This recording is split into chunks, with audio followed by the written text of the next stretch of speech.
तो प्रेस वालों ने जब इंटरव्यू तो सुना होगा आप लोगों ने, तो पहला प्रश्न पूछा, आप राम को भगवान मानते हो, देवता मानते हो, मानव मानते हो, मनुष्य मानते हो, क्या मानते हो? तो मैंने बाबा को याद किया कि मालूम तो था नहीं क्या प्रश्न पूछने वाले हैं, कि जो तैयारी करके जाए। तो जब ये पूछा कि आप भगवान मानते हैं, देवता मानते हैं, मनुष्य मानते हैं, मैंने कहा तीनों ही मानते हैं, क्योंकि उन्होंने परमात्मा नहीं पूछा। परमात्मा पूछते थे तो हमको थोड़ा दिक्कत होती थी, लेकिन बाबा तो कहते तुम सब मास्टर भगवान हो।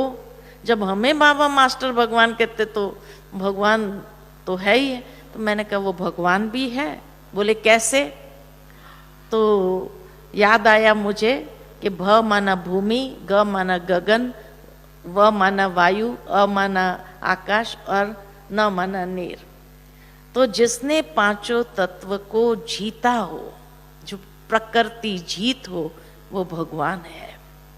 फिर कहा कि देव है क्योंकि दैवी गुणों से संपन्न है, दिव्यता संपन्न है, इसलिए देवता भी है।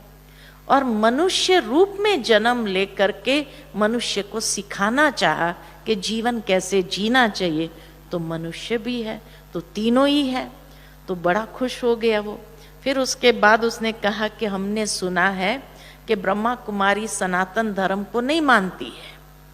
मैंने कहा ये बैज देखा है? इस बैज के ऊपर कौन दिखाई देता है आपको?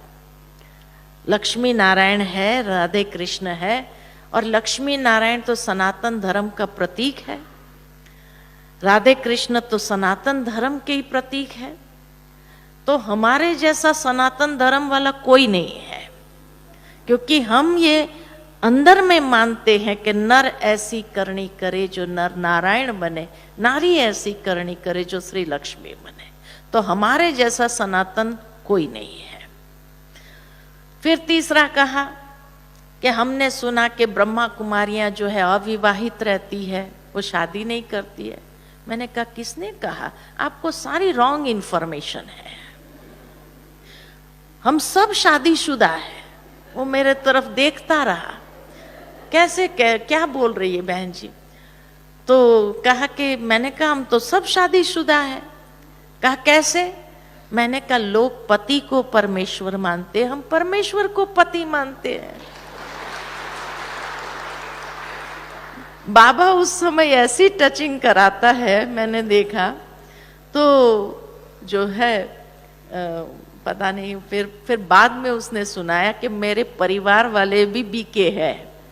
वो इंटरव्यू लेने वाला कहता है मेरा परिवार वाले भी बीके हैं, तो इसीलिए आप माइंड नहीं करना, मैंने जो आपको प्रश्न पूछा। मैंने कहा कोई बात नहीं। फिर